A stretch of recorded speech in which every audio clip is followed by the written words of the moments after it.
निहाल का नाम लिखवाया, बहुत खूबसूरत लग रही है। नरमीन ने तो अपनी मनमानी कर ली, लेकिन ये निहाल इतना फ्रॉड निकला।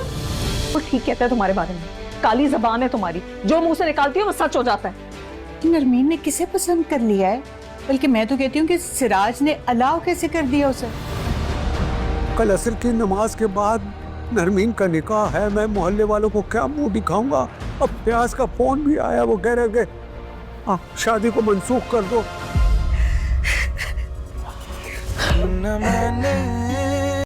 ड्रामा सीरियल खुशनसीबी में जैसे कि आपको मालूम है कि निहाल और नरमीन की शादी हो रही है। निहाल दुबई में होता है और उसका पता बिल्कुल भी नहीं चल रहा, ना मैसेज ना कॉल, कोई रिस्पांस नहीं आगे से दे रहा। निहाल का पता करने के लिए हुमायूं के साथ वो एयरपोर्ट जाती है और उसके बाद निहाल के भाई के घर जाती है, लेकिन वो कहीं उसका पता नहीं चलता। वो परेशान हो जाती है हुमायूं में, फिर भी वो बैठ गई है और वो मेहंदी लगाती है जिस पे वो निहाल का नाम लिखती है और अपनी बहन माहीन को दिखाती है।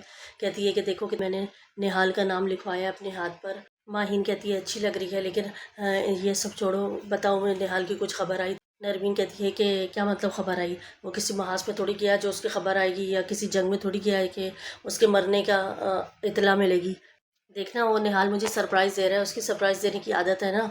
कल अचानक एकदम से आ जाएगा वो शादी वाले दिन। दूसरी तरफ हुमायूं भी नरमीन को पसंद करता है, वो उसकी शादी निहाल के साथ नहीं देख सकता, इसलिए वो यहाँ से जा रहा है और अपने हेल्पर जो है उसका, वो उसको कहता है कि मैं कुछ दिनों के लिए हैदराबाद जा रहा हूँ, वहाँ पे चूड़ियों के अच्छे डिज़ाइन आए हुए हैं और औरतों को भी चाहिए होते हैं।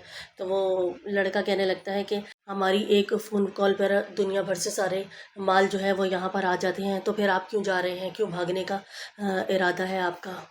मुझे पता है कि आप नरमीन को पसंद करते हैं और उसकी शादी हो रही है, तो इसलिए आप यहाँ से भाग रहे हैं। निहाल के बारे में जब ईमान को पता चलता है कि उसका कुछ पता नहीं चल रहा, तो वो कहती है कि ईमान कहती है कि नरमीन ने तो अपनी मनमानी कर ली ना। अब निहाल को तो देखो इतना फ्रॉड निकला कि शादी के एंड टाइम पर वो भाग गया और उसको कुछ पता नहीं चल रहा। उनकी बातें पीछे खड़ी नरमीन सुन रही होती है और वो कहती है कि अब्बा तुम्हारे बारे में बिल्कुल ठीक कहते हैं कि तुम्हारी काली ज़बान है, तुम जो कहती हो वही हो जाता है उल्टा, और अम्मी भी तुम्हारी वजह से ही इस दुनिया को छोड़ के चली गई थी। ये बातें सुनकर ईमान रोने शुरू हो जाती है, तो इस पर माहीन उसे चुप करवाती है।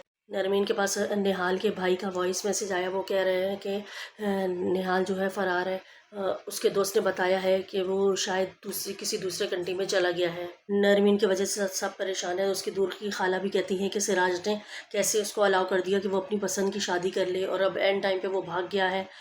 और यही कहकर सिराज जो है वो घर से निकल जाते हैं। वहाँ पर फिर उनको हुमायूं मिल जाता है।